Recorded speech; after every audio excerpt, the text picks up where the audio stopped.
Remember, I won't forget my auntie. She goes, I'll fix you. She goes, I've got something for you. She boils a beer. And on this journey, we're looking at Polish spirits. We're going to spread light on our ignorance of what the Poles like to drink. And we're the High Proof Brothers.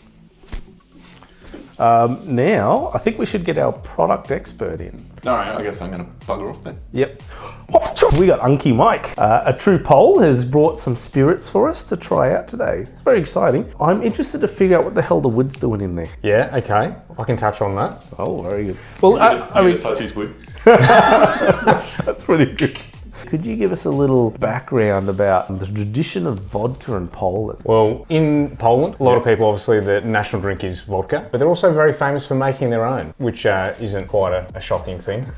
You generally go to have home brew at everyone else's house, and generally, actually, they're pretty good, to the point where Poland's actually got their own awards for their own products, which no one else gets involved in it. It's just the Polish. Good stuff. If the Polish are always winning their own awards, are you trying to say that they take pole position? That's really good. Yeah, that's very good. Yeah. I think that's so cool because I know in Australia there's so much restrictions on making spirit. Well, this is more of a cultural thing in Poland, like what I experienced when I stayed there for about 6 months. And they do other sort of spirits, some cognac as well. So shall we have a look at the first one then? Yes, okay. They've made vodkas for over 400 years, and it's been quite a popular thing they've done. And out of it, they used to call this one bison vodka or bison grass vodka. They felt that if they took a shot before they went to work in the morning, they gave them the strength of a bison. So it's quite a funny thing. But on top of that, where they used to get the grass from, this is actually, it actually says it on the front of the bottle. It says the flavour of bison grass from the Białowież forest. So that's like the white forest. And that's more located in the northeast of Poland. And it's very, very unique to that area of the world. And that's why this is such a unique vodka. But what they used to do is they would cut the grass. Not your neighbours though. No, definitely not. No, you've got to be careful with that. No. But so what they do, they dry it out in a bunch. And then what they do is they put the spirit through it. Oh, okay, yeah. And that's where you'd get your little tinge of greeny yellow sort of colour. And it also gives it its flavour, its taste. Now, it's very, very popular in a lot of cocktails, just because it's got that unique flavour that you can't really mimic in other alcohols. Quite commonly with something simple as apple juice, but then again, you can mix it with other things. People go pretty unique stuff with it, your passion fruit. I think I've guessed what that little bit in there is to prove where it came from. Yeah, it's more of an identifier of the type of vodka. So this one's got a little bit of bison grass. It's more for a visual. Well, shall we have a little taste? Yeah, most definitely. Let's dabble. Definitely a lot less on the nose. It's not as medical as other just plain vodkas. And I assume that's part of the little flavouring that they do. Most definitely, but also the vodka and the water they use, very, very pure as well. You notice it doesn't have that sort of scent. It's not overpowering when you're drinking. Yeah. When it actually goes down your palate, it does have a little bit of that warming sensation, but it's not overwhelming. A lot of the wives' tales, they said they had it in the morning, and I can understand why. Quite subtle. It's not overpowering. It's not a punch to the throat like you would have with some of your cheaper vodkas and whatnot. So yeah, well, I'm quite liking that. It's got like almost like a bit of a tang, would you refer to it as? It almost has a bit citrusy to it. I am getting a little bit more grassy note, I feel like. And yes, citrusy, and definitely less medicinal for me. But it invites you to have more, which is the dangerous part. Percentage alcohol, 40% ABV. So pretty stock standard. I'm liking it. Well, actually, funny story. When I was in Poland during the winter, I got quite the flu. I won't forget my auntie. She goes, I'll fix you. She goes, I've got something for you. She boils a beer, adds raspberry cordial, honey and lemon. You've lost me already. Boils a beer. Boils a beer. Yeah, little gas burner in a pot. She boiled it, and she poured it into a glass, steaming hot. Added her homemade raspberry cordial, and then she added it together and goes, drink this, you'll fix it. And I'm thinking to myself, well, I've got travel insurance, so I'm gonna be okay. Actually, I got much better. So I don't know whether it's a wives' tale or whether I was that drunk to notice, but it was quite good. Okay, this one looks pretty cool too. I like the little tree design on there. Yep. What's this one called? This one's referred to as dębówka. Yep. Dehuba? Bubbity boobada. Who you buffing?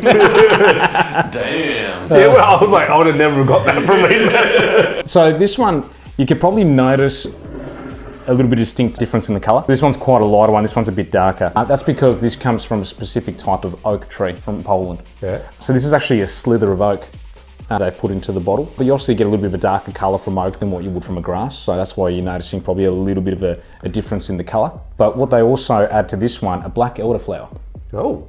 So that gives it a little bit of a difference. This one, actually, doing some research, you'd probably pick up for about roughly $15 Australian, but something like this in one of your local bottle shops, such as Dan Murphy's, would probably fetch something between $70 to $80 for a bottle of this. So huge difference. You'll notice on the label that I've got here, this is a traditional label that you would find in Poland. So this is actually directly from Poland when I was there a couple of years ago. It's a very, very common one to drink because it's a similar sort of thing. It's very, very nice, easy going on the palate, and very, very popular. A lot of awards won in Poland maybe. So I thought it was a cork for a second there. it looks like a cork. That's Yeah, right. I'm a they little were bit going to put a handed cork on. in, but then they thought, screw it. Okay, so let's see what we think of this one, hey? Na zdrowie. Na zdrowie. So that means for your health. I like that. Yeah, it's definitely woodier, I want to say. And I'm getting a little bit stronger taste. Would you find it's a little bit sharper as well? Yeah, that's what I'm thinking actually, yeah, sharp. Yep.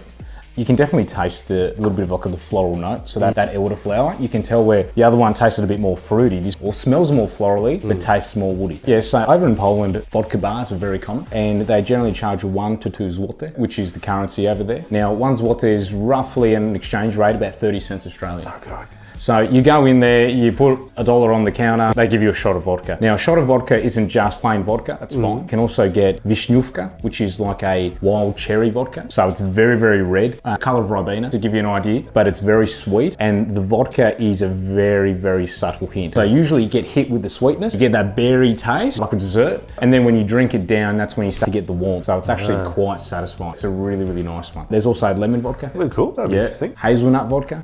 Do they have bacon vodka? No, they don't. Because we're gonna try it.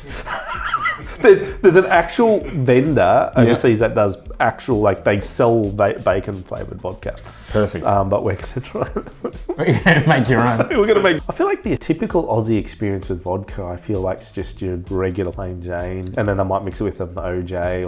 So it's really cool to see more the origins came from and all the different exciting little twists they put on it. Well, it's a huge history. It's a huge part of their everyday culture. Like having a glass with dinner would be the equivalent of coming home from work and cracking a beer. Yeah. But a huge part that I noticed, and from experience most definitely with traveling and backpacking a lot and staying with relatives, the hangover or the lack of. It's just incredible. It's just so pure, it's so clean. A lot of the preservatives I find aren't there. So you can actually drink a fair bit of this and wake up the next day and still go to work. Yeah, you'll be fine. So I think that's a credit to them. They've done some great things with it. Oh, that's pretty good. Yeah. Alrighty, what mystery have you got for us? Thought, you know, Chris has come across. You share some culture experiences with us. I think that we can share some back again.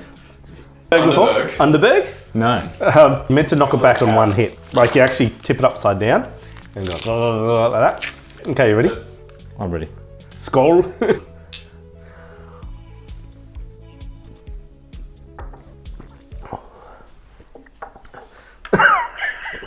So, what do you think? You didn't give me any like a palate cleanser. Oh. I said it was like. I think when I first tried it on camera, I think it was like what I said. It's like if your lawnmower spewed into the catcher. Yeah. And they captured it and fermented it. That's what Underberg is. You brought forth some traditions, so we thought we'd share. Yeah, no, most definitely. I thought it was Every meal. I just thought it was like after, or maybe after a long day of work. So you think work's bad? Yeah. Have some of this. I mean, it's like Definitely worth it after trying it. yeah, it's nice. Yeah, it's definitely a good one. Well, thanks for bringing those two little. No problem. Alrighty, thanks guys. No worries. Tune in next time for some bacon flavoured things. Thanks for having me. You'll have to do all my things now. And we're not the High Proof Brothers. That worked out perfectly. That's actually pretty good. Alrighty.